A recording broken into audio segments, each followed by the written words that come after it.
여러분 반갑습니다. 지난 1년 동안 참 어려운 시간들을 많이 보내셨습니다. 여러분 고생하셨습니다. 90세를 사신 어르신께서 그런 말씀하셨습니다.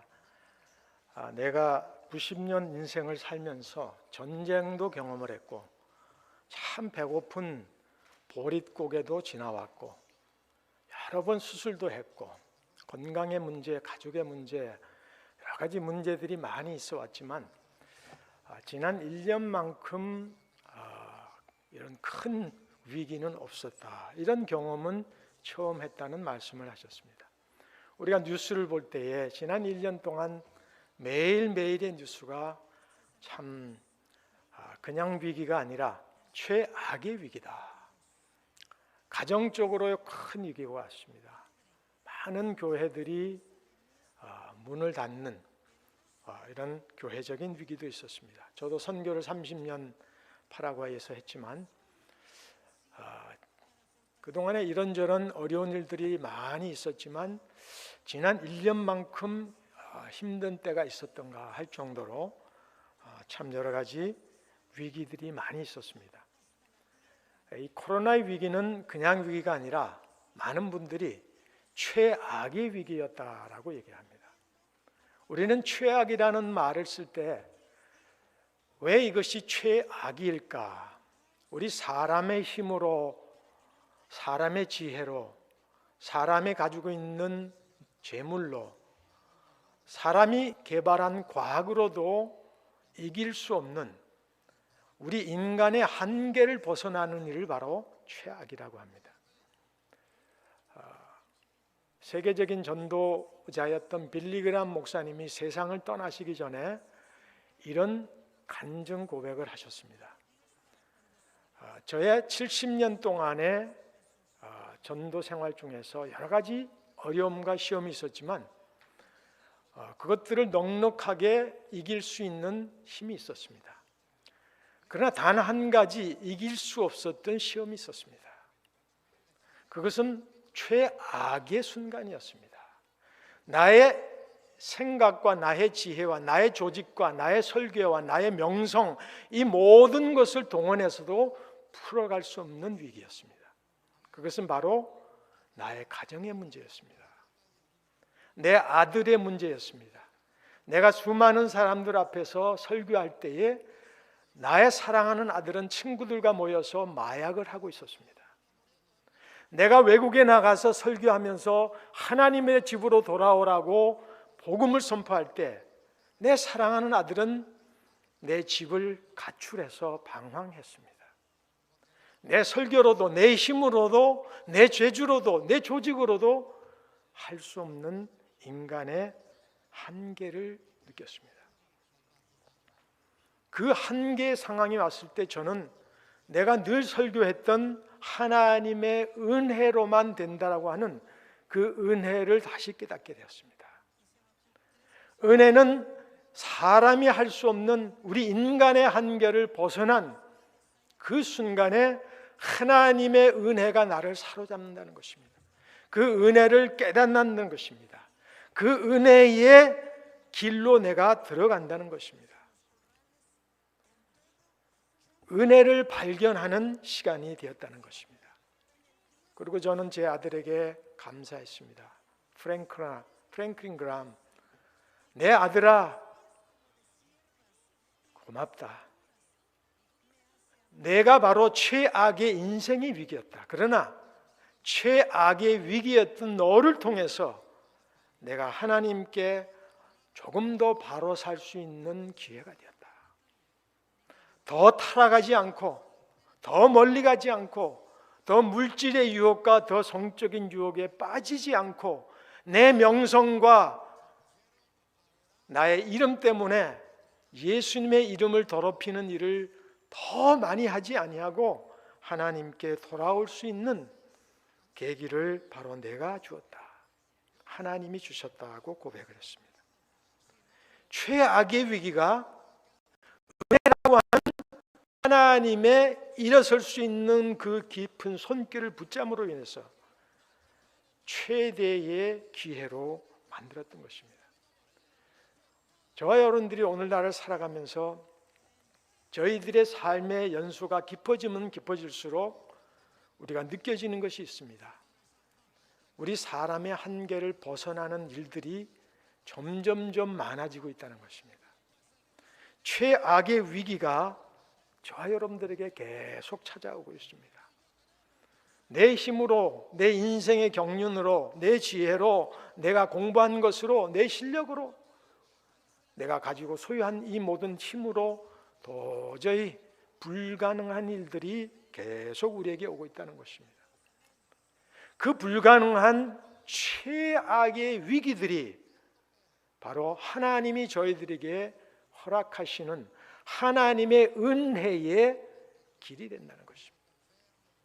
오늘 본문의 말씀은 참 빌리그람과 같은 예수 그리스도의 복음을 전하는 베드로, 명성이 자자했고 예수님의 수제자였고 예수님의 칭찬을 받는 귀한 제자가 최악의 위기의 순간을 맞는 장면으로부터 시작을 합니다. 오늘 본문 17장 바로 전장이 16장인데요. 16장은 정말 베드로가 승승장구하던 때였습니다. 예수님께서 제자들에게 질문하셨습니다. 너희들은 나를 누구라고 생각하느냐? 베드로가 단번에 얘기했습니다. 예수님, 주는 그리스도시요 살아계신 하나님의 아들이시니라. 이 베드로의 고백을 듣고 예수님께서 흡족하셨어요. 너무 기쁘셨습니다. 바요나 시몬아, 내가 복이 있도다. 내가 복이 있도다. 이 반석 위에 교회를 세우리니 음부의 권세가 너를 이기지 못하리라. 하나님, 예수님이 하늘의 권세와 칭찬과 영광을 이 베드로에게 쏟아 부으셨습니다. 베드로가 여러분 얼마나 기쁘셨겠습니까? 얼마나 행복했겠습니까? 그런데 이 칭찬 바로 이후에 예수님께서 베드로에게 이 말씀하셨습니다. 너의 그 고백과 같이 바로 내가 이제는 고난의 길을 가야 되겠다. 십자가의 길을 가야 되겠다. 내가 채찍을 맞아야 되겠다. 내가 사람들에게 조롱을 받아야 되겠다라고 했습니다. 그때 베드로가 예수님에게 이렇게 얘기했습니다. 성경에 보니까 16장에 보니까 베드로가 항변하여 그랬습니다. 항변했다는 말은 격하게 격노했다는 것입니다. 아니, 예수님이 무슨 죄가 있다고 십자가를 져야 합니까? 왜 예수님이 고난을 받으셔야 됩니까? 왜 예수님이 채찍을 맞고 십자가를 지으십니까? 안 됩니다. 제가 맞겠습니다. 제가 예수님의 그 고난의 길을 가시지 못하도록 제가 앞장서겠습니다. 십자가의 길을 가로막았습니다. 그때 예수님께서 음부의 권세를 이기지 못하노라 바요나 시몬아 복이 있도다 그 칭찬을 거두시고 책망하셨습니다. 사탄아 물어가라. 너는 나를 넘어지게 하는 자로다. 사랑하는 제자에게 사탄아 물러가라. 너는 나를 넘어지게 하는 자로라. 마치 저주와 같은 이 예수님의 말씀을 들은 베드로의 심정이 어떻겠습니까? 칭찬으로 하늘까지 올라갔다가 이제는 예수님의 그 심한 책망에 바닥 지옥까지 떨어진 기분이었을 것입니다. 그의 인생의 최악의 위기가 왔습니다. 제자는 물론이고 이제는 예수님을 따라조차 감당하기 힘들 그런 사탄아 물러가라. 너무너무 충격적인 책망을 받고 그는 아마 죽고 싶을 정도였을 것입니다.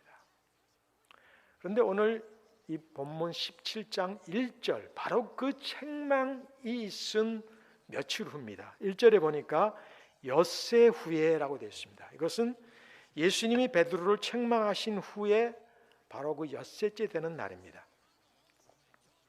이 17장의 내용은 16장의 책망을 받았던 최고의 위기에 있던 그 베드로가 다시 최고의 기회를 갖게 되는 그 사건을 기록하고 있습니다. 그 내용이 바로 오늘 17장 내용입니다. 베드로와 야고보와 요한을 데리시고 높은 산을 가셨습니다. 여기 높은 산이라는 것은 성경학자들이 아마 그 당시에 헬몬산으로 추정합니다. 3,000m 정도 되는 굉장히 높은 산입니다. 만년설, 1년 365일 눈이 덮여 있고 날씨가 굉장히 춥겠죠. 고지대니까. 공기, 이 호흡하기가 쉽지 않을 정도로 공기도 막 희박한 곳이었습니다. 그런데 제자들이 그 놀라운 광경을 보았습니다. 예수님께서 신령한 모습으로 변형이 되셨어요. 또 예수님의 얼굴이 해와 같이 빛이 났습니다. 또 예수님이 입고 계시던 그 옷이 빛과 같이 하얗게 휘어졌다고 그랬습니다.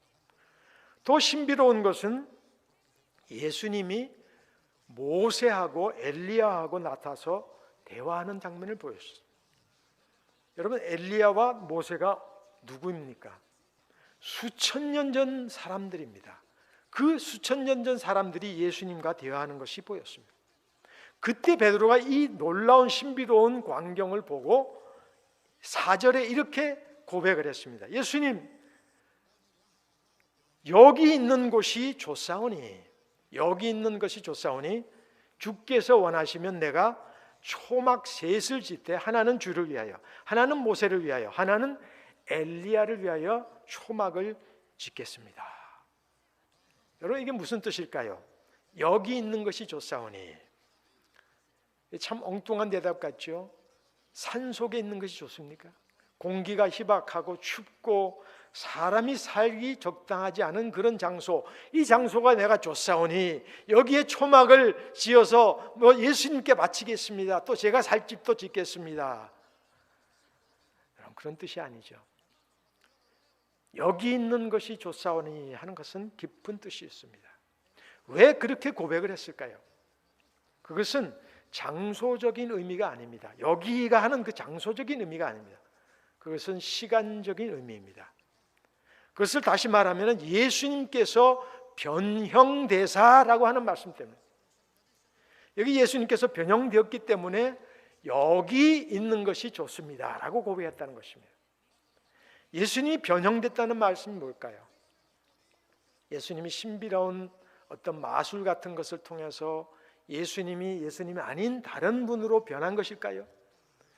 베드로가 그 전에 알지 못했던 예수님을 다시 발견한 것일까요? 여기 변형되었다라고 하는 헬라 원문에는 다른 것으로 바뀌어지셨다라는 뜻이 아니라 본질적인 모습을 드러냈다라는 뜻입니다. 다시 말해서 예수님의 authentic, 정말 진정한 아이덴티티를 베드로에게 보여주셨다는 것입니다. 예수님이 다른 분으로 변신했다는 것이 아니라 예수님이 변형되사, 이것은 예수님의 아이덴티티, 본질적인 모습을 보여주셨다는 겁니다. 베드로가 이전에 보았던 예수님의 모습은 어떤 모습이셨습니까? 예수님이 소경의 눈을 뜨게 하셨습니다. 마귀를 쫓으셨습니다. 많은 사람들을 먹이셨습니다. 병자를 고치셨습니다. 죽은 자를 일으켰습니다. 승승장구하는 예수님입니다. 그 예수님을 보고서 와, 능력의 왕이시여, 주는 그리스도시여 살아계신 하나님의 아들이니이다. 주는 초능력자이십니다. 주는 왕이십니다. 주는 못하실 일이 없는 하나님의 능력자이십니다. 그런 예수님이었습니다. 왕의 모습의 예수님이셨습니다. 그런데 예수님께서 아니야, 나는 십자가를 져야 돼, 고난을 받아야 돼, 채찍을 맞아야 돼. 연약한 예수님의 모습이다. 십자가를 지시는 예수의 모습으로 말씀하실 때 그는 아니 됩니다. 왕의 모습의 그리스도를 봤지만 종의 모습의 그리스도를 보지 못했다는 것입니다. 그 종이 인간의 죄를 담당해서 인간의 죽음의 문제를 해결하기 위해서 십자가를 지시고 사흘 만에 부활하시는 그 예수 그리스도의 그 복음의 본질, 그리스도의 아이덴티티, 그리스도의 세상에 찾아오신 그리스도의 그 참모습의 사역을 본질적으로 보지 못했다는 것입니다. 그래서 고린도전서 1장 18절에 십자가의 도가 멸망하는 자들에게는 미련한 것이요 구원을 받는 우리에게는 하나님의 능력이 됨이라고 했습니다. 오늘날 교회가 위기라고 합니다. 우리 성도들이 점점점 문명화가 계속되고 사회가 발전되고 점점점 세상이 발전하면서 우리의 신앙의 최악의 이 어려운 위기들이 찾아오기 시작했습니다. 여러분, 그 원인이 어디 있겠습니까? 우리가 이 베드로처럼 예수 그리스도의 왕의 모습은 늘 보았지만 이 종의 모습, 고난을 받으시는 예수님 모습, 십자가를 지시는 모습, 복음의 본질적인 그 핵심적인 가치와 신학과 그 신앙을 점점점 잊어버리고 편리주의로 살고 있다는 것입니다. 기복주의의 신앙으로 계속 달려가고 있다는 것입니다. 눈에 보이는, 손에 잡히는 현상들에 너무 익숙해 있다는 것입니다. 빵과 물질에 익숙해져 있다는 것입니다. 외형적인 성장에 익숙해져 있다는 것입니다. 우리가 예수를 잘못 보아오고 있다는 것입니다. 복음의 본질을 점점점 멀리 가고 있다는 것입니다. 무엇이 원인입니까? 물질을 주시는 그 예수만을 잡으려고 노력했다는 것입니다. 그래서 십자가를 주신 예수를 놓치고 있다는 것입니다. 기적과 외형적인 성장을 주시는 그 예수님을 향해서 기도하고 신앙생활하고 찬송하고 그 예수님을 경배하고 그 예수 그리스도를 바라볼 때 십자가를 지신 그 예수를 잊어버렸다는 것입니다. 교회는 많이 부흥되었지만 성결을 잊어버리는 교회들이 많이 생기게 되었습니다. 교인 수가 넘치는 그런 교회배당들은 많이 생겼지만 십자가를 지고 예수를 따라가는 참 제자들을 많이 잃어버리는 그런 교회들이 생겨났다는 것입니다. 저를 비롯해서 많은 목회자들이 목회의 성공과 목회의 외형적인 성장을 위해서 달려왔지만 목회의 성숙을 위해서 십자가의 그 본질적인 섬기며 종이 되는 그 종이 됨으로 인해서 십자가의 본질의 그 복음을 통해서 진정한 성숙과 회개와 열매를 주시는 그 목회의 성숙을 제가 잃어버리고 살아왔다는 것입니다. 여러분, 우리의 대한민국은 어떻습니까? 이러한 우리 복음주의 개신교의 종교적인 어떤 면에서 영향력이 너무 약해졌기 때문에, 십자가가 없기 때문에, 예수의 본질이 없기 때문에, 복음의 본질을 훼손했기 때문에 우리 교회가 너무 영향력을 상실하지 않았습니다. 대한민국이 기적을 많이 이루었습니다. 1등의 나라가 되었습니다. 그러나 행복의 꼴찌가 되어가고 있습니다. 자살공화국이 되어가고 있습니다. 성장을 많이 이룬 나라입니다. 그러나 원칙을, 상식을 잃어버리는 나라로 되어가고 있습니다. 기적을 이룬 나라입니다. 그러나 기쁨을 많이 잃어버리고 나라가 되고 있습니다. 선교도 마찬가지입니다. 제가 30여 년을 선교했다고 하지만 한번 방향을 잘못 정하면 그동안 쌓아올린 모든 것들이 하루아침에 돌 위에 돌 하나 남기지 않고 다 무너질 수 있다는 그 1등주의, 실적주의, 성공주의, 외형주의, 겉모습은 화려하지만 겉사람은 아름답게 가꾸는 데 익숙해 있지만 속사람을 가꾸지 못하고 속사람이 가꾸지 못함으로 인해서 우리의 삶의 열매가 부족해지는 그러한 선교를 제가 하지 않았나, 하나님 앞에 비추어보는 그런 시간을 갖게 되었습니다. 저와 여러분들은 세상을 살아가면서 많은 위기들을 경험합니다. 그리스도인으로서 사명의 위기를 경험합니다. 저 역시 마찬가지입니다. 요나는 사명의 위기를 경험했습니다.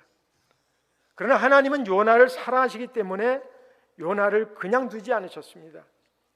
그에게 최악의 기회를 갖도록 몰아가셨습니다.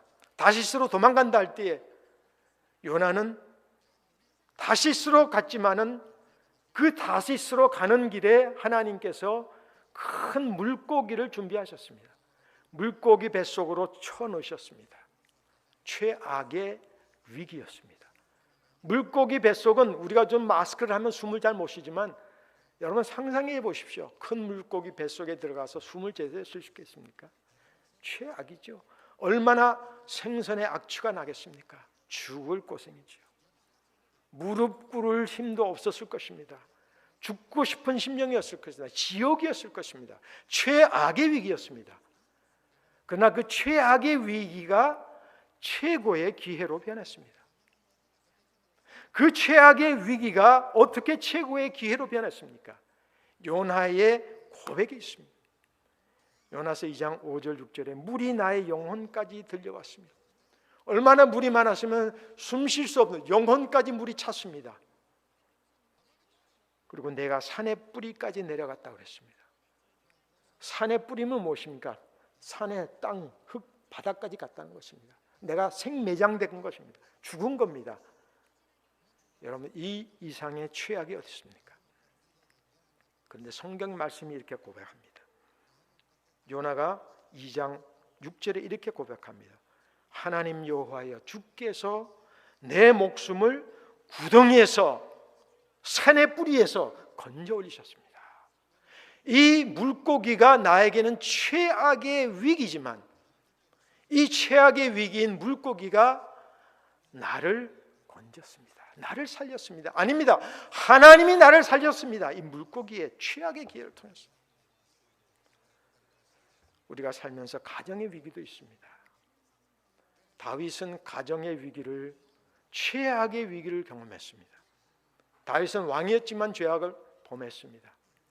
한 여인을 취했습니다. 간음했습니다. 그 간음한 것까지 모자라 그 간음의 죄를 은폐하기 위해서 그 간음한 여성의 남편인 그 나라를 충실히 지키는 그 신실한 장군, 그 장군을 죽였습니다. 살인죄까지 했습니다. 용서받을 수 없는 죄였습니다. 성범죄자, 살인자입니다. 그러나 그 누구도 감히 이 왕에게 칼을 내밀 자가 없었습니다. 그러나 하나님이 나단 선지자를 준비하셨습니다. 이 나단 선지자는 아마 다윗 왕에게 최악의 위기였을 것입니다. 나단 선지자가 사무엘하 12장 7절에 이렇게 다윗에게 얘기했습니다. 바로 당신이 그 사람이니라. 나단은 힘이 없는 사람입니다. 왕이 칼을 치면 죽어야 됩니다. 자기의 부하 군대도 없습니다. 그러나 하나님이 주신 하늘의 권위를 가지고 당신이 바로 그 사람이라 그랬습니다. 여러분 다윗 왕에게는 이 말은 최악의 위기입니다. 왕이 들을 수 있는 가장 치욕적인 말입니다. 왕의 권위와 왕의 권세와 왕의 모든 힘이 하루아침에 바닥으로 떨어지는 그런 순간이었습니다. 그러나 사무엘하 12장 13절에 다윗이 이 최악의 위기였던 나단 선지자를 통해서 최고의 기회로 전환하는 신앙 고백을 하게 됐습니다. 내가 여호와께 큰 죄를 범하였노라. 회개했습니다. 요나도 회개했습니다. 최악의 위기 가운데 회개의 영을 발견했습니다. 이 회개의 영만이 내가 하나님 앞에 살아갈 길이요 최고의 기회로 변환될 기회라고 생각했습니다. 사랑하는 여러분, 우리가 살아가면서 물질의 위기가 있습니다. 탕자는 물질의 위기를 경험했습니다. 부잣집, 풍부한 아버지 집에 살다가 가출을 해서 방탕하고 도시에서 거지가 되어서 얻어갈 데가 없는 배고픈 신세가 되었습니다. 그는 하다못해 움켜진 배를 붙잡고 울면서 돼지 우리로 쳐들어갔습니다. 아니, 하나님께서 최악의 기회인 탕자를 변화시키기 위해서 최악의 기회인 돼지 우리를 그를 몰아넣으셨습니다. 그런데 놀랍게도 이 돼지 우리가 최고의 기회로 변했습니다. 얼마나 최악이었습니까? 누가복음 15장 16절에 그가 돼지 먹는 쥐염 열매로 배를 채우고자 하였지만 그 돼지 먹는 쥐염조차 주는 자가 없더라. 돼지가 먹는 그 꿀꿀이집도 이 탕자에게 주는 사람이 없었다는 겁니다. 비참하죠. 그 비참한 최악의 기회였던 돼지우리가 놀라운 최고의 기회로 변한 사건은 바로 이 탕자의 고백과 신앙이었습니다. 내가 일어나 아버지께 이르기를 하늘과 아버지께 죄를 지었사오니. 회개였습니다. 돌아온 것이었습니다. 그가 하나님께 돌아온 것입니다. 아버지 음성을 들었던 것입니다. 최악의 위기가 최고의 기회로 변했던 것입니다. 제가 딱 10년 됐네요. 10년 전에 암 수술을 받고 수술한 직후에 처음으로 수술한 의사를 만났습니다. 그리고 제가 겁이 많이 나서 선생님, 첫 번째 질문이 그랬습니다. 선생님, 수술 잘 해주셔서 감사합니다. 그런데요, 선생님, 제가 이 위암 수술 받고 다시 재발되지 않는 방법이 있을까요? 라고 물었습니다. 근데 의사가 저에게 그렇게 대답을 했습니다. 지금도 그 의사의 말을 잊을 수가 없습니다. 목사님, 제가 목사인 줄 압니다. 저는 그분이 그리스도인이 아니었던 걸로 알고 있습니다. 목사님, 감사하세요. 저는 내가 어떻게 하면 살까라고 그랬는데 첫 마디가 예수를 안 믿는 분이었는데도 감사하세요. 그리고 두 번째 말씀이 이런 내용이었어요. 세상에 절의 스님과 목사님들이 겁이 제일 많습니다. 제가 그 얘기를 듣고요, 충격을 받았습니다. 내가 과연 선교사인가? 내가 목사인가? 하나님을 알지 못하는 이 의사분보다 내가 더 신앙이 없구나. 그러면서 제 자신을 돌아보게 됐습니다. 마치 내 옷을 다 벗어버리고 많은 사람 앞에 벌거벗은 나의 모습처럼, 나의 모습은 바로 이런 것이었구나.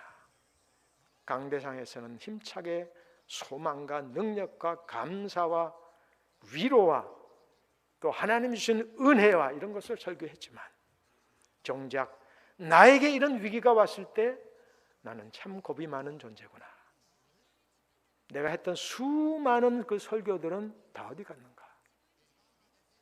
그러면서 하나님께서 저에게 위로를 해주셨습니다. 바로 그것이 너의 모습이니라. 그래서 내가 너에게 필요한 것이니라. 저는 그때 하나님의 은혜라는 것을 다시 깨닫게 됐습니다. 목사로서, 선교사로서, 새파란 젊은 목사도 아니고 수십 년 목회를 하고 선교를 해왔다고 자랑스럽게 내가 늘 생각했던 나의 모습이 아니고 내 자신도 하나님의 은혜가 아니면 한순간도 아무것도 해결할 수 없는 연약한 인생의 모습이 바로 나구나. 그래서 내가 하나님의 은혜를 의지할 수밖에 없구나. 최악의 위기들이 오지만은 그 위기가 바로 최고의 은혜의 기회로 전환될 수 있는 그 축복을 하나님이 나에게 주시는구나. 하나님이 저에게 그렇게 위로를 해주셨습니다. 많은 것을 제가 회개하게 됐습니다. 하나님과 사람 앞에 부끄러워서 얘기하지 못했던 많은 죄들을 고백하기 시작했습니다. 베드로가 바로 그런 사람이었습니다. 베드로는 예수를 잘못 보았습니다. 그러나 예수님이 변형되사 헬몬산에서 예수님의 그 아이덴티티를 보여주시고 십자가를 보여주시고 복음의 본질을 보여주시고, 그 십자가와 복음의 본질은 내가 십자가를 따라가지만 예수님이 따라가신 그 십자가만큼 내가 할 수 없는 연약한 존재이기 때문에 십자가가 나에게 주시는 그 나의 삶을 이끄는 그 은혜, 그 은혜를 붙잡고 있는 것이 바로 십자가를 지는 것이라는 것을 깨달았어요. 그리고 그의 인생관이 완전히 변하기 시작했습니다. 그래서 4절에 베드로가 그 고백을 한 이후에 결심을 하고 예수님께 내가 이 초막셋을 짓겠습니다 라고 고백했습니다. 초막셋을 짓겠습니다. 여러분, 왜 산중에 초막을 짓습니까? 산중에 사람이 살 수 있는 데가 아니거든요. 무슨 별장을 짓는 것도 아니고요. 초막셋을 짓겠습니다. 여기 초막은 깊은 뜻이 있습니다.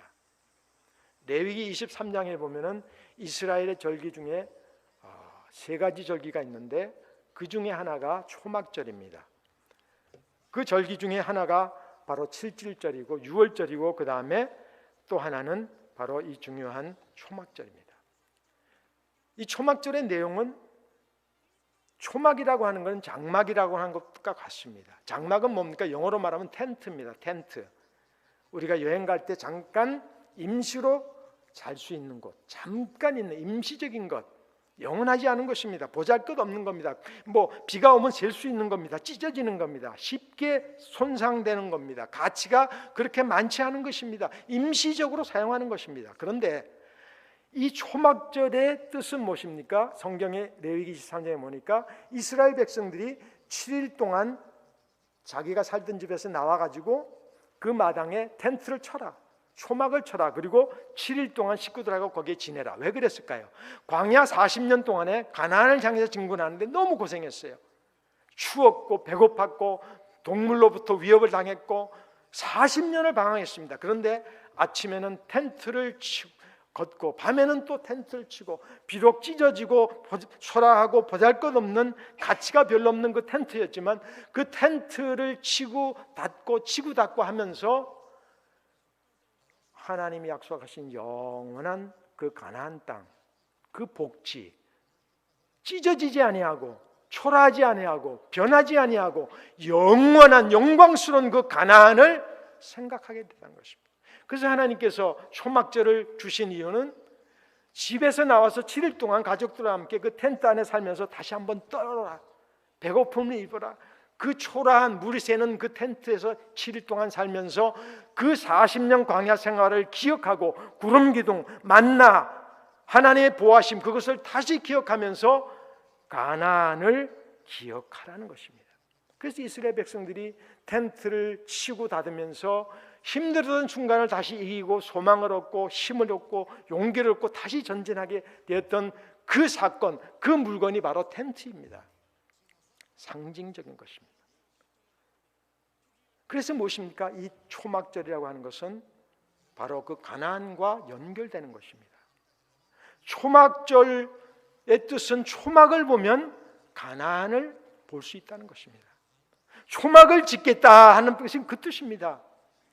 이 초막을 짓는다는 것은 이제는 나의 삶이 영원한 것을 보면서 살겠습니다.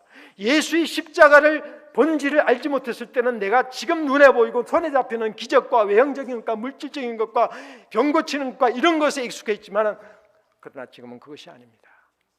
영원한 것을, 썩지 아니할 것을, 변하지 않는 것을, 가나안을, 하나님의 영원한 나라를 보면서 내가 살겠습니다라고 하는 결심입니다. 초막은 바로 가나안의 연결입니다. 초막을 볼 때 가나안을 볼 수 있습니다. 초막은 찢어지지만 가나안은 찢어지지 않습니다. 초막은 임시적인 거지만 가나안은 영원한 것입니다. 저와 여러분들이 호텔을 가면서, 저도 호텔 뷔페 식당 요즘 못 가지만 가끔 초대를 받으면 호텔 뷔페 식당이 얼마나 맛있는지 몰라요. 근데 여러분, 호텔 뷔페 식당 아무리 맛있어도 그걸 한 며칠 드시고 나면은 질려버립니다. 아유, 집에 가서 고추장 참기름 쓱쓱 비벼가지고 비빔밥 해서 된장국 한 먹는 것이 참 좋을 텐데 집밥이 그리운 것입니다. 아무리 좋은 음식이라도 임시적인 것입니다. 왜? 영원한 것이 아니기 때문이었습니다. 내 집의 것이 좋습니다. 영원한 것이니까. 아무리 좋은 호텔에 오래 있어도 질리고 맙니다. 우리가 어떤 여기 좋은 그림들이 많이 있는데요, 이 그림들을 내가 좋은 그림을 봤다고 합시다. 그 그림을 보고 내가 이렇게 결심합니다. 저 그림 참 비싸고 내가 평소에 가던 힐튼 호텔에 가서 그 방에 걸어놔야지. 여러분, 그런 분들이 있습니까? 아무리 좋은 호텔이라도 그렇게 하는 사람 없습니다. 정상이 아닙니다. 왜? 내 집이 아니기 때문에 그렇습니다. 정말 마음에 들고 좋은 그림이 있으면 사서 내가 살고 있는 집에다가 걸어놓습니다. 왜? 내가 사는 집, 초막 텐트지만 내 집이 좋은 겁니다. 이 텐트의 의미는 텐트 그 자체에 있지 않습니다. 그 텐트를 통해서 영원한, 찢어지지 않은 영원한 가치가 있는 그것을 하나님이 기억하고 감사하고, 그 텐트가 영원한 나라에 들어가까지의 우리 상황 속에 주어지는 고난과 최악의 기회들을 잊어버리고 다시 용기를 얻고 하나님 앞에 정진할 수 있는 그 믿음의 원동력을 주는 것이 바로 텐트입니다, 여러분. 그래서 우리가 사는 이 텐트, 이 위기를 감사해야 합니다. 그것을 통해서 최고의 기회를 만들어야 한다는 것입니다. 베드로가 바로 그런 고백을 했습니다. 텐트의 신앙으로 변했습니다. 영원한 나라의 것으로 변했습니다. 그런 베드로의 고백이 있으면 예수님께서 이런 약속을 하셨습니다. 오늘 7절과 8절에 예수님께서 이런 약속을 하셨습니다. 7절에 제자들이 예수께서 나와 그들에게 손을 대시며 이르시되 일어나라, 일어나라, 두려워하지 말라 하시매, 예수님께서 베드로가 일어나라, 이제 됐다, 그만해라, 일어나라, 그리고 두려워하지 말라. 무슨 말씀입니까? 너의 인생관이, 너의 디렉션이 완전히 바뀌었다. 이제는 텐트의 신앙으로 바뀌었다. 가나안의 신앙으로 배웠다. 썩어 없어질 곳에 너의 삶의 초점이 아니라 썩지 않을 영원한 곳에 너의 인생의 초점이 가 있기 때문에 너는 이제 일어날 수 있다. 용기를 갖고 살아나갈 수 있다. 두려워할 것 없다. 다시 말하면 그러기에 내가 너의 삶을 책임지겠다고 하는 것입니다. 사랑하는 여러분, 우리는 코로나로 이런 것이 너무나 많습니다. 저도 파라과이 우리 사랑하는 형제 자매들, 또 동료 목사님들 얼마나 이런 것이 많은지 모릅니다. 그러나 우리가 기억할 것이 있습니다. 이런 것도 많지만 이 코로나로 해서 얻은 것은 훨씬 더 많다는 것입니다. 그래서 우리가 하나님 앞에 감사하다는 것입니다. 더 섬세한 하나님의 음성을 들을 수 있었다는 것입니다. 산속에서 예수님이 일어나라, 두려워하지 말라, 아무 소리도 들지 않는데 얼마나 그 예수님의 음성이 베드로의 귀에 쩡쩡 울렸겠습니까? 우리가 운전하면서 고속도로에서 시끄러운 곳에서 쇠가 짖으면 들리지 않습니다. 그러나 고요한 산속에서 쇠의 음성은 세밀하게 들립니다. 코로나로 많은 것이 정지가 되었고 스탑이 되었고 후퇴가 되었고 잃어버렸지만 세상이 고요해졌습니다. 그 고요한 가운데서 예수님의 그 섬세한 일어나라, 두려워하지 말라, 가나안을 바라봐라, 그 음성을 우리가 얼마나 생생하게, 뚜렷하게, 그 어느 때보다 강하게 우리의 귓속을, 우리의 마음속을 들려주시는지 모릅니다. 왜 두려워하지 말라고 그랬을까요? 왜 예수님께서 일어나라고 그러셨을까요? 8절이 그런 약속이 있기 때문에 그렇습니다. 제자들이 눈을 들어보매 오직 예수 외에는 아무도 보이지 아니하더라.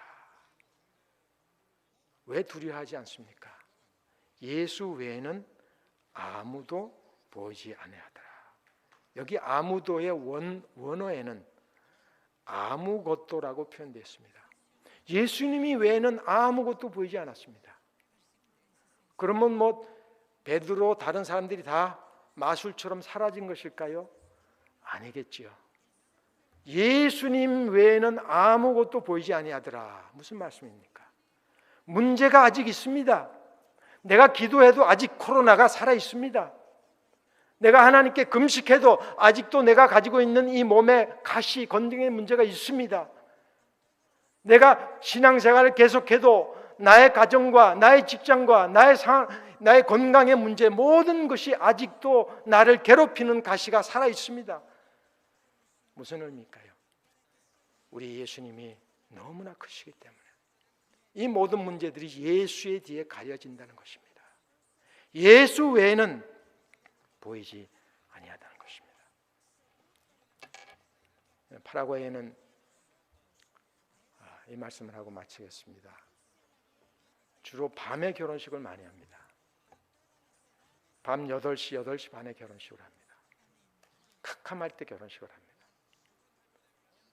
하루는 결혼식 준비를 하고 있는데 저녁 8시가 결혼식인데 7시 반부터 갑자기 하늘이 바뀌더니 폭풍이 오고 천둥이 치고 폭우가 오기 시작했어요. 신랑 신부는 와서 기다리고 있습니다. 음식은 교회 뒷마당에 다 차려져 있습니다. 주례 목사는 멋진 양복을 입고 모든 준비용가 다 기다리고 있습니다. 비가 세차게 내렸습니다. 7시 40분이 되니까 그 폭우, 앞을 바라볼 수 없는 천둥과 폭우가 오더니 불이 다 나가 정전이 되었습니다. 이건 아무것도 할 수 없어요. 하객들도 이제는 올 수 없게 됐습니다. 아무도 오지 못했습니다. 주례자와 신랑 신부가 있습니다. 반주자, 아무것도 할 수가 없었습니다. 목사는 긴장했습니다. 야, 이 결혼식 어떻게 해야 되나? 저 음식은 다 어떻게 처리하나? 이걸 해야 되나 말아야 되나? 그런데 제가 그 신랑 신부를 바라보게 됐습니다. 이 목사는 바짝 긴장해서 어쩔 줄 모르고 가슴이 두근두근하고 있는데 신랑 신부는 손을 꽉 잡고 서로 쳐다보면서 싱글벙글합니다. 왜 웃니? 그랬더니 그냥 웃음이 나와요. 그래. 왜 그냥 웃음이 나올까? 제가 곰곰이 생각했습니다. 이 목사는 결혼식 그 자체에 초점을 두고 있는데 이 신랑 신부는 결혼식 그 자체보다도 서로의 그 사랑의 초점을 갖고 있어요. 이 목사는 눈에 보이는 것들에 초점을 가지고 살아가고 있었는데 이 신랑 신부는 눈에 보이지 않는 그 사랑, 그 사랑에 초점을 맞추고 있어요. 결혼식은 취소될 수도 있지만 하객들은 못 올 수도 있지만 음식은 다 못 먹어서 버릴 수도 있지만 그러나 당신과 나와의 그 사랑은 변할 수 없다. 그 사랑의 초점에 있었기 때문에 이 흑암이 오고 정전이 나가고 모든 것이 취소돼도 이 흑암이 우리의 사랑을 뺏을 수 없다고 하는 눈에 보이지 않는 그 사랑의 힘이 있었기 때문에 그렇구나. 하나님이 저에게 그런 메시지를 주셨어요. 사랑하는 여러분, 코로나는 참 흑암과 같습니다. 캄캄해서 보이지가 않습니다. 내일 어떤 일이 될지 알 수가 없습니다. 그러나 이 흑암과 같은 코로나도 하나님의 사랑에서 저와 여러분들, 그리스도의 십자가의 사랑에서 저희들을 뺏을 수가 없어요. 로마서 8장 35절에 그런 말씀이 있죠. 누가 우리를 그리스도의 사랑에서 끊으리요? 안 되죠. 환난이나 곤고나 박해나 기구나 적신이나 위험이나 칼이나 그 무엇이든지 간에 코로나라도, 아니 코로나 할아버지라도 우리를 그리스도 예수에 있는 하나님의 사랑에서 끊을 수 없느니라. 하나님이 하실 수 없는 일 중에 하나가 바로 이것입니다.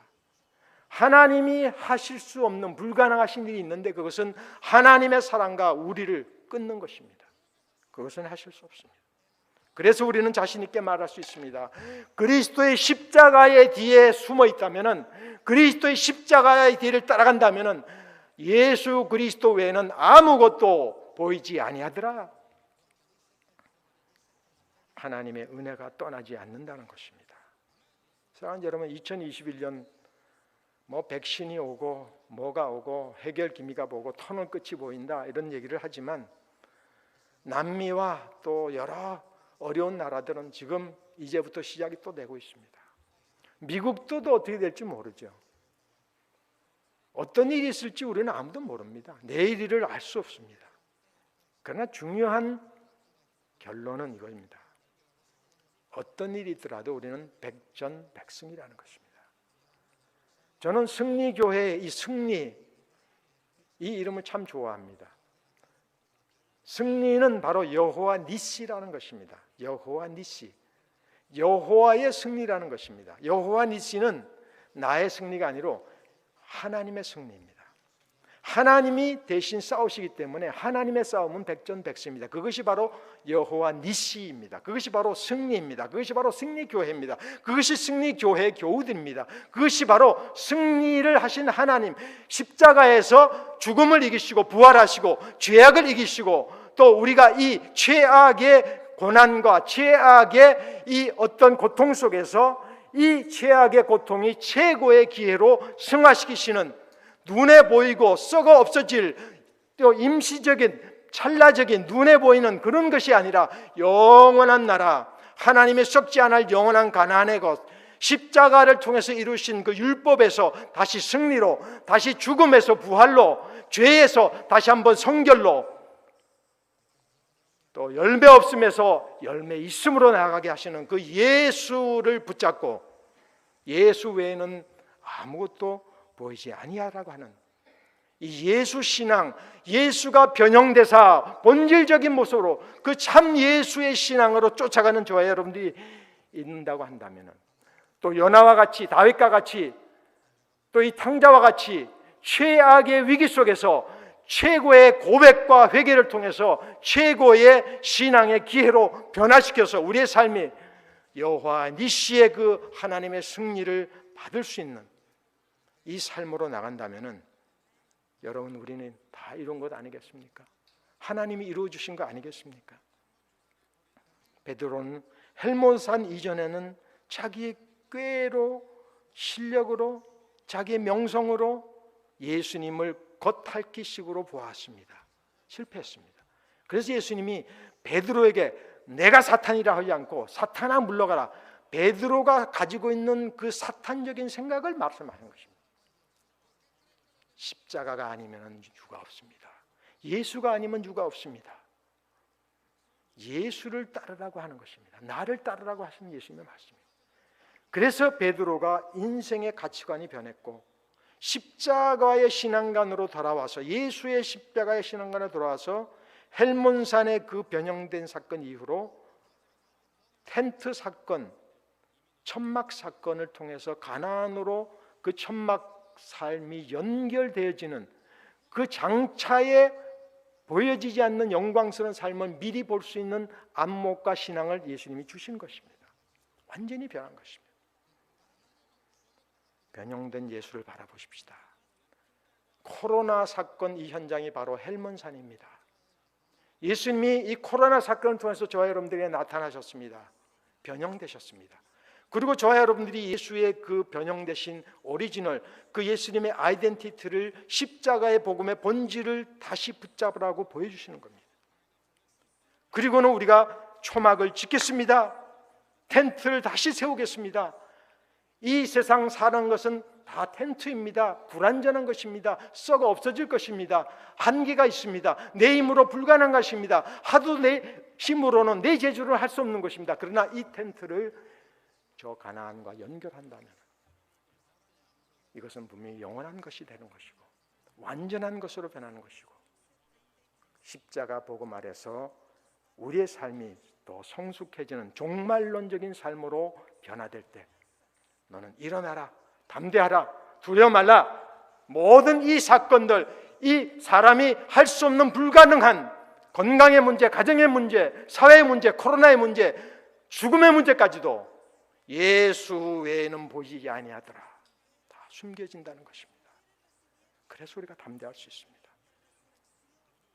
고린도전서 2장 5절에 너희 믿음이, 그래서 너희 믿음이 사람의 지혜에 있지 아니하고 다만 하나님의 능력에 있게 하려 하였도다. 그렇습니다. 우리가 이 찬송을 함께 부르기를 원합니다. 357장인데요.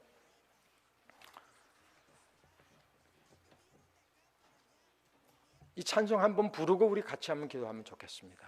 이 찬송이 제가 말씀을 준비하면서 얼마나 은혜가 됐던지요. 357장인데 주 믿는 사람이 일어나 다 힘을 아파요.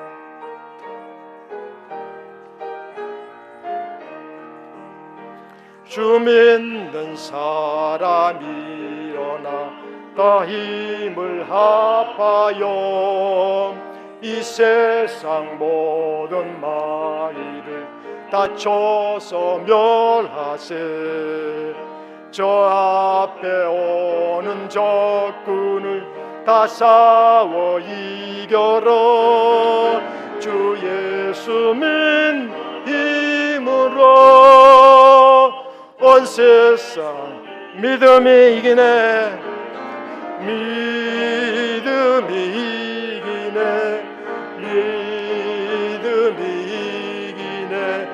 주 예수를 믿음이 온 인류 마귀 괴휼로 온 인류 마귀 괴휼로 근죄에 빠지니 진리로 지를 띠고서 늘 기도들 참 믿고 의지하면서 겁없이 나갈 때 주 예수 믿는 힘으로 온 세상 믿음이 이기네. 믿음이 이기네. 믿음이 이기네. 주 예수를 믿음이 온 세상 끝까지 이긴 자에게 흰옷을 입히고 끝까지 이긴 자에게 흰옷을 입히고 또 영생 복을 주시니 참 기쁘니 이 어두운 세상 지나서 이 어두운 세상 지나서 또 천국 가도록 주 예수 믿는 힘으로 온 세상이 믿음이 이기네. 믿음이 이기네. 믿음이 이기네. 주 예수를 믿음이 온 세상이 이기네. 하나님 아버지, 주 예수를 믿음이 온 세상이 이기네. 우리의 믿음이 참으로 부족했습니다. 우리가 예수를 잘못 바라보았습니다. 십자가의 복음의 본질을 붙잡지 못하고 썩어 없어질 텐트와 같은 참 이 임시적이고 불안정하고 잠깐 있다가 없어질 이것을 위해서 쫓아 노력하고 살아왔습니다. 그래서 이런 환난이 올 때에 우리는 쓰러지고 붙잡았던 것을 놓쳤을 때에 안타까워하는 것뿐 아니라 하나님 믿던 그 믿음까지도 놓쳐버리는 부족하고 어리석은 저희들을 용서해 주시기를 기도합니다. 헬몬산에서 다시 예수의 변형된 모습으로 복음의 본질을 회복하고 초막을 짓겠습니다. 이 텐트가 쓰러지고 찢어지고 보잘것없지만 예수 그리스도의 복음과 합한다면 가나안으로 연결된다고 하는 종말론적인 영원한 것을, 썩지 아니한 것을, 영광스러운 것을 붙잡고 살아가는 그런 신앙으로 저희들을 변화시켜 주옵소서. 그래서 코로나가 또 이 이후에도 어떤 시험과 참 더 최악의 위기들이 우리의 삶을 괴롭힌다고 할지라도 일어나라, 두려워하지 말라, 내가 너와 함께하느니라.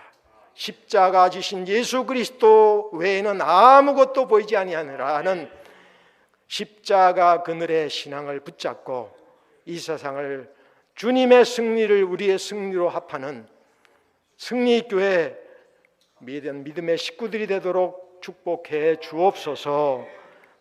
하나님, 미국을 축복하시고 대한민국을 축복하시고 파라과이를 축복하시고 이 세상을 축복하시고 멕시코를 축복해 주시고, 특별히 코로나로 돈이 없고 재물이 없고 백신도 없고 대책도 없는 참으로 어려운 곤경에 처해 있는 제3국의 어려운 나라들에서 눈물의 씨를 뿌리시는 선교사님들과 그 귀한 백성들을 긍휼히 여겨 주심으로 하나님, 이 최악의 기회가 그들에게도 최고의 신앙의 기회가 되도록 축복해 주옵소서. 감사 또 감사, 믿음 또 믿음, 예수 오직 예수, 십자가 오직 십자가, 오직 가나안, 썩지 아니할 영원한 것, 오직 영원한 것, 그것만을 바라보고 우리 짧은 인생 달려나가다가 하나님 앞에 서는 순간 잘했다 칭찬 받는 저희들 다 되도록 주님 도와주옵소서. 예수님의 이름으로 기도하옵나이다. 아멘. 감사합니다. 귀한 메시지를 하나님께서 저와 우리 교회 식구들에게 들려주신 줄 믿습니다. 오늘 이렇게 첫째 날 말씀 집회 귀한 말씀을 하나님께서 저와 이런데 주셨는데, 저도 오늘 집에 가서 또 내일도 주신 말씀을 다시금 묵상하고 다시금 정리하고 적고, 또 여러분들도 이 기회에 한 번 말씀 듣고 끝나지 않고 주신 깨달음, 고민, 뭔가 도전, 거기에 초점을 맞추고 집중적으로 묵상, 되풀이 생각하면서 기도하는 마음으로 결단하는 귀한 시간이 되길 바랍니다. 내일 집회는 오후 7시에 김현수 목사님 모시고 두 번째 날 마지막 날 말씀 집회가 있습니다. 주님이 주시는 기회가 포착하시는 지혜로운 우리 성도님들이 되어서 영적 성숙 성장의 귀한 징검다리 계기가 오늘 또 내일도 될 수 있기를 바랍니다. 이 시간 우리 다 일어나셔서 357장 다시 한번 찬양하신 후에 강사 목사님 축도로 첫째 날 집회 마치겠습니다.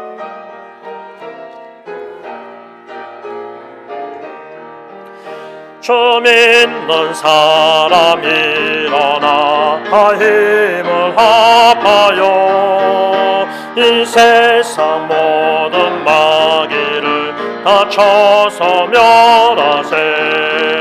저 앞에 오는 적군을 다 싸워 이겨라. 주 예수 믿는 힘으로 온 세상 이기네. 믿음이 이기네. 믿음이 이기네. 주 예수를 믿음이 온 세상 이기네. 온 인류 마귀 게을러 큰 죄에 빠지니 진리로 띠를 띠고서 늘 기도드리세. 참 믿고 의지하면서 겁없이 나갈 때 주 예수 믿는 힘으로 온 세상 이기네. 믿음이 이기네.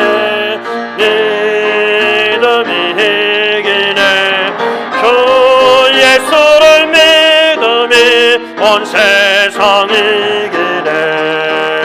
끝까지 이긴 자에게 이 옷을 입히고 또 영생 복을 주시니 참 기쁜 일이세.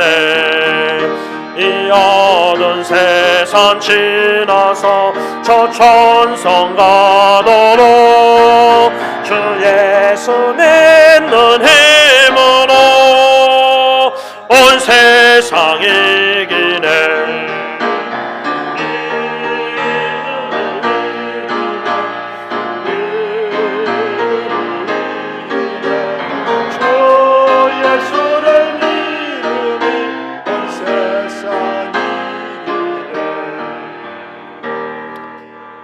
이제는 우리 주 예수 그리스도의 은혜와 하나님 아버지의 극진하신 사랑하심과 성령 하나님의 감화 감동 인도 충만하신 그 은총이 믿음이 이기네 오직 예수 그리스도의 십자가를 따라가기를 믿음으로 고백하며 따라가는 이 승리교회 귀한 성도들 머리 위에, 그들의 가정과 그들의 사업 위에 이 시간도 주의 말씀의 씨앗을 눈물로 뿌리시는 전 세계에 흩어져 있는 귀한 선교사님들의 머리와 그들의 교회와 가정들 사역 위에 이제로부터 영원토록 함께 있을지어다.